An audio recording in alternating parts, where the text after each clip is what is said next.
இந்த அதர்ம மனோஜ், இந்த மைனரு, கரிகாலனு இவங்கெல்லாம் ஊடகத்தில் திட்டமிட்டு சீமானுக்கு எதிரான ஒரு தாக்குதலை நடத்துறாங்க. குறிப்பாக அரசியலுக்கு சம்பந்தமே இல்லாத அவங்க வீட்டு பெண்களை, ஊர்ல விவசாயம் பண்ணிட்டு இருக்கக்கூடிய அவங்க அம்மாவையெல்லாம் இழிவா பேசுறாங்க அப்படின்னு ஒரு கதறி இருக்கான்.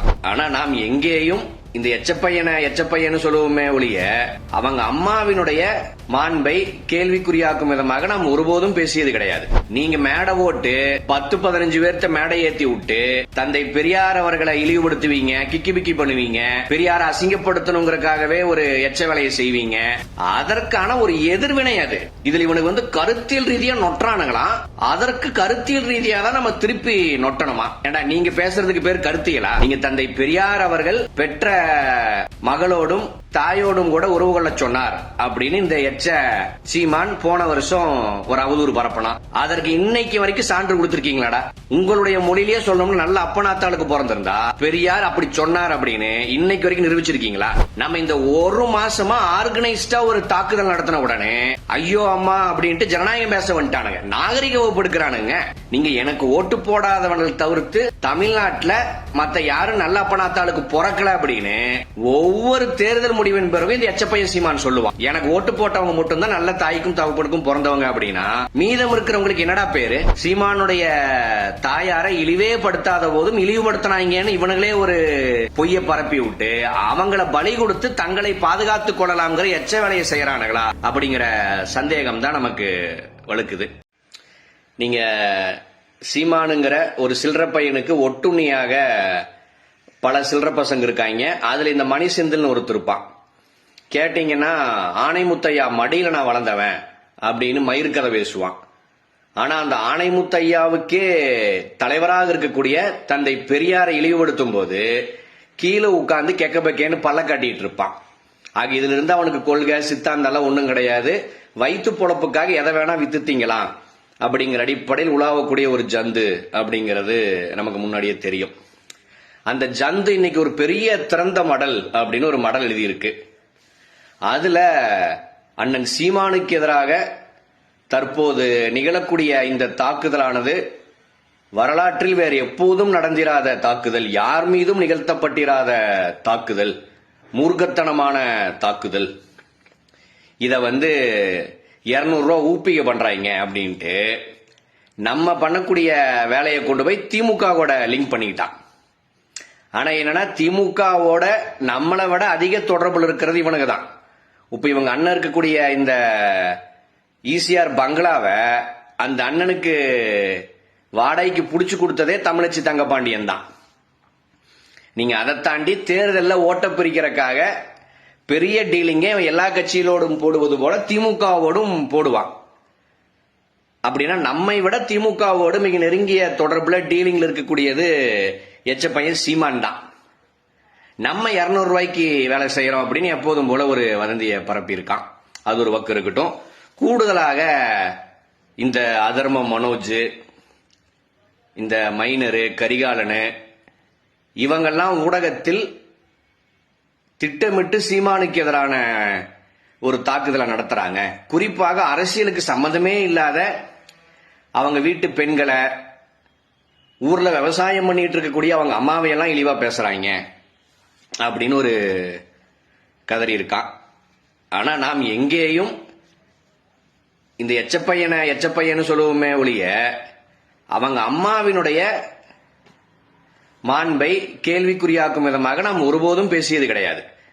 ஒரு கூட்டத்தில் நான் ஒரு வார்த்தையை பயன்படுத்தி இருப்பேன். அது கூட பார்ப்பனர்களுக்கு ஏவல் வேலை செய்யக்கூடிய எச்ச பசங்களை பாப்பா மனு தர்மத்தில் இப்படிதான் சொல்லி வச்சிருக்கான் அப்படிங்கிற அந்த புள்ளியில் தான். அதுவும் பார்ப்பனியத்துக்கு எதிராக, ஆரியத்துக்கு எதிராக தொடர்ச்சியாக களமாடிய தந்தை பெரியார் அவர்களை இழிவுபடுத்திட்டு பார்ப்பனர்கள் உயர்த்தி பிடிக்கும் காரணத்தால் அந்த பாப்பா உன என்ன தெரியுமாடா சொல்லி வச்சிருக்கான் அப்படின்னு நாம் சொல்ல வேண்டிய ஒரு நிர்பந்தம் ஏற்பட்டுச்சு. மற்றபடி நாம் மனதார எங்கேயுமே சீமான எச்சப்பையனுடைய அம்மா அவர்களை இழிவுபடுத்தணும்னு நான் எங்கேயும் நினைத்தது கிடையாது. அதிகபட்சம் தோழர் மைனர் அவர்கள் அந்த டிரைவர் கதை ஒன்று சொன்னார். அதுவும் கூட கொலாட்ரல் டேமேஜ். நீங்க மேடை ஓட்டு 10-15 பேர்த்த மேடை ஏத்தி விட்டு தந்தை பெரியார் அவர்களை இழிவுபடுத்துவீங்க, கிக்கி பிக்கி பண்ணுவீங்க. தந்தை பெரியார அசிங்கப்படுத்துறதுக்குன்னே ஒரு நிகழ்ச்சி போட்டு அங்க வதந்திகளை பரப்புவீங்க, அவதூறுகளை பரப்புவீங்க. பெரியார அசிங்கப்படுத்தணுங்கிறதுக்காகவே ஒரு எச்ச வேலையை செய்வீங்க. அதற்கான ஒரு எதிர்வினை அது. இதுல இவனுக்கு கருத்தியல் ரீதியா நொட்டுறானுங்களாம். அதற்கு கருத்தியல் ரீதியா தான் நம்ம திருப்பி நொட்டணுமா? ஏண்டா நீங்க பேசுறதுக்கு பேர் கருத்தியலா? நீங்க தந்தை பெரியார் அவர்கள் பெற்ற மகளோடும் தாயோடும் கூட உறவு கொள்ள சொன்னார் அப்படின்னு இந்த எச்ச சீமான் போன வருஷம் ஒரு அவதூறு பரப்பனா. அதற்கு இன்னைக்கு வரைக்கும் சான்று கொடுத்திருக்கீங்களாடா? உங்களுடைய மொழியிலேயே சொல்லணும்னு நல்ல அப்பனாத்தாளுக்கு பிறந்திருந்தா பெரியார் அப்படி சொன்னார் அப்படின்னு இன்னைக்கு வரைக்கும் நிரூபிச்சிருக்கீங்களா? ஆக இவனுக்கு அரசியலை தாண்டி அபாண்டமான அவதூறுகளை பொய்க்கதைகளை அவுத்து விடுவானுங்களாம். 15 வருஷமா. அதுவும் நம்ம இந்த ஒரு மாசமா ஆர்கனைஸ்டா ஒரு தாக்குதல் நடத்தின உடனே ஐயோ அம்மா அப்படின்ட்டு ஜனநாயகம் பேச வந்துட்டானுங்க, நாகரிக வகுப்பு எடுக்கிறானுங்க. நீங்க எனக்கு ஓட்டு போடாதவர்கள் தவிர்த்து தமிழ்நாட்டில் மற்ற யாரும் நல்ல அப்பனாத்தாளுக்கு பிறக்கல அப்படின்னு ஒவ்வொரு தேர்தல் முடிவின் பிறகு இந்த எச்சப்பைய சீமான் சொல்லுவான். எனக்கு ஓட்டு போட்டவங்க மட்டும்தான் நல்ல தாய்க்கும் தகப்பனுக்கும் பிறந்தவங்க அப்படின்னா மீதம் இருக்கிறவங்களுக்கு என்னடா பேரு? அதே மாதிரிங்க வாயில வந்தாலும் இதுதான் வரும். நல்ல அப்பனாத்தாளுக்கு பிறந்திருந்தா, ஒத்த அப்பனுக்கு பிறந்திருந்தா, இப்படித்தான் அவனு வாயை திறந்தாவே பேசுவானுங்க. இவனுக்கு கட்சியில அந்த மஞ்சப்பொடி மாமா பையன் அவன் எதுக்காக 2 தடவை ஜெயிலுக்கு போனான்? முதல்வர் அவருடைய பிறப்பை இழிவுபடுத்தியதுக்காக தான் ஜெயிலுக்கே போனான். அதே மாதிரி இவனுக்கு கட்சியிலிருந்து விலகி கொஞ்சம் முரண்பட்டவங்களை அவங்க குடும்பத்தை என்னென்ன இவனுக்கு பேசியிருக்கானுங்க அப்படிங்கிறதுக்கான ஆதாரங்கள் இன்னும் இணையத்தில் இருக்கு. நீங்க அதே மாதிரி நம் தரப்பு தோழர்களான தோழர் சுந்தரவல்லி அவங்களாகட்டும், இன்னும் பிற பெண் தோழர்களாகட்டும், அவங்களுக்கு எதிராக எவ்வளவு ஒரு திட்டமிட்ட ஒரு தாக்குதலை இந்த 15 ஆண்டுகளா நடத்தியிருப்பானுங்க. நீங்க தமிழ்நாட்டை பொறுத்த வரைக்கும் பாஜகவுக்கு நிகரான ஒரு கேடுகெட்ட கட்சினா நாம் தமிழர் தான் அப்படின்னு 15 ஆண்டுகளாக பேர் வாங்கினது இவனுங்க.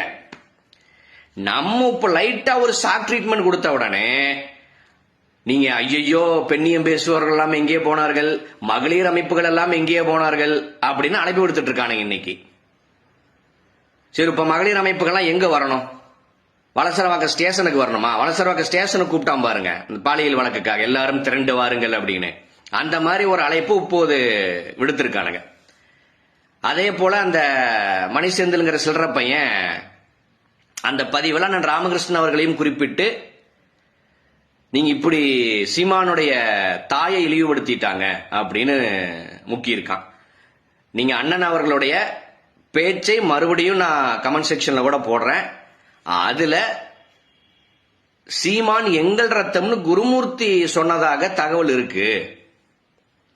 இப்படித்தான் பாப்பா மனு தர்மத்தில் ஒட்டுமொத்த தமிழர்களையும் சொல்லி வச்சிருக்கான். சூத்திரன்னா இதுதான் அர்த்தம் அப்படின்னு அண்ணன் இப்படி பொதுப்படையாகத்தான் சொன்னார். நீங்க நானோ மற்றவர்களோ அட்டாக் பண்ற மாதிரி டே நீ குருமூர்த்திக்கு பிறந்து வந்தாண்டா அப்படின்னு இந்த டோன்லாம் அவர் சொல்லல. சீமான் தான் அதை இன்டரப்ட் பண்ணி நீங்க என்ன குருமூர்த்திக்கு பிறந்தவன் சொல்லிட்டாங்க அப்படின்னு அத இப்படி ஒரு இன்டர்பிரேஷன் அதை கொடுத்தது இந்த சங்கி சீமான் தான். எனக்கு தெரிஞ்சு இவனுங்க சொல்லாதது ஒன்ன சொன்னதாக ஒரு பொய்யை பரப்பி அதன் மூலியமாக ஒரு அனுதாபத்தை தேடி இந்த தாக்குதலில் இருந்து தப்பிக்கலாம் அப்படிங்கறதுக்கான ஒரு ஸ்ட்ராட்டஜியாக இதை ஃபாலோ பண்றானுங்களா அப்படிங்கிற சந்தேகமும் நமக்கு எழுது. ஆக இவனுக்கு தப்பிச்சுக்கிறக்காக சீமானுடைய தாயாரை இழிவே படுத்தாத போதும் இழிவுபடுத்தினாங்கன்னு இவனுங்களே ஒரு பொய்ய பரப்பி விட்டு அவங்கள பலி கொடுத்து தங்களை பாதுகாத்துக் கொள்ளலாம்ங்கிற எச்ச வேலையை செய்யறானுங்களா அப்படிங்கிற சந்தேகம் தான் நமக்கு வலுக்குது. எது எப்படியோ நீங்க இத்தனை ஆண்டு காலமாக இவனுங்க அடுத்தவர்கள் மீது என்ன கும்பல் தாக்குதலை நடத்தினானுங்களோ அதுல நம்ம லைட்டா சாம்பிள் தான் திருப்பி காட்டியிருக்கோம் ஒரு மாசமா. அதற்குள்ளாக இவனுக்கு ஏதோ பெரிய ஜனநாயக சக்திகள் போலவும் நீங்க ஐயையோ நீதி செத்து போச்சு, ஐயையோ இவனுக்கு நாகரிக ஒப்படுக்கிறானுங்க பாருங்க.